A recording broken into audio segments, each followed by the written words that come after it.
Hi there, I'm Louise Norris, and I write about healthcare reform for healthinsurance.org.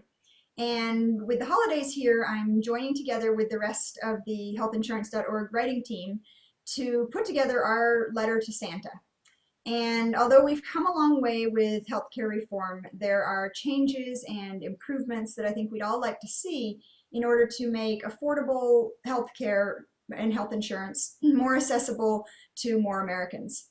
So today I'm joined with Dr. Linda Bergthold, and she's been a healthcare consultant and researcher for more than 25 years.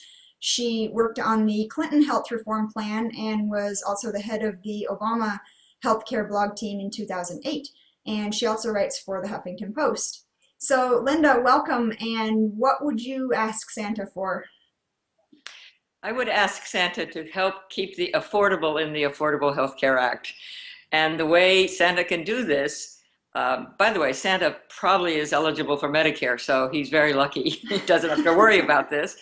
But for a lot of other people in the United States, there's a wording issue in the Affordable Care Act that has come before the Supreme Court that has a lot of danger for the affordableness of health care in the future. The Supreme Court has agreed to hear a case about some language in the act that suggests, and legal scholars will disagree about the details here, but that suggests that only people buying health insurance through a state-based exchange, such as one in Colorado or California or somewhere else, can get subsidies.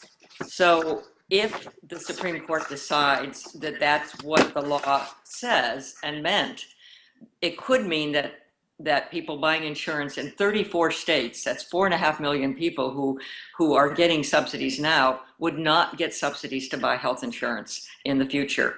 And the future meaning probably as of July next year, if the Supreme Court decides this in June.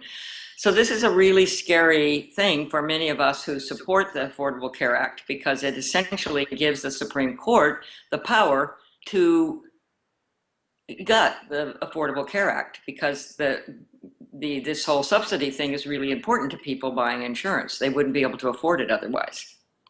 Absolutely, I agree. What would you, as far as people in all these states that are run by HHS right now, where their exchanges are using healthcare.gov, what would you advise them to do right now? I mean, we're right in the middle of open enrollment. How does this impact them for the time being? Buy insurance, absolutely enroll and get insurance, because we don't know what the Supreme Court will decide. I mean, the court could say Congress needs to fix this and give it back to Congress, but Congress is going to be, the majority will be Republicans, and it's not clear that they would actually do something about that. The Supreme Court could also decide that it was reasonably clear that the administration meant for everyone to be able to get subsidies, whether they buy it federally or through the state. So we don't know what will happen, but in the meantime, people really ought to enroll, because they will not roll back the subsidies you got this year. Right. Okay. I think that's a really important point. So people don't need to worry that their subsidies they get right now would be retroactively taken away. It would only be going forward. Yes, and I would say worrying isn't going to help, frankly, nor will political action do much, because the court is pretty insulated from that kind of thing.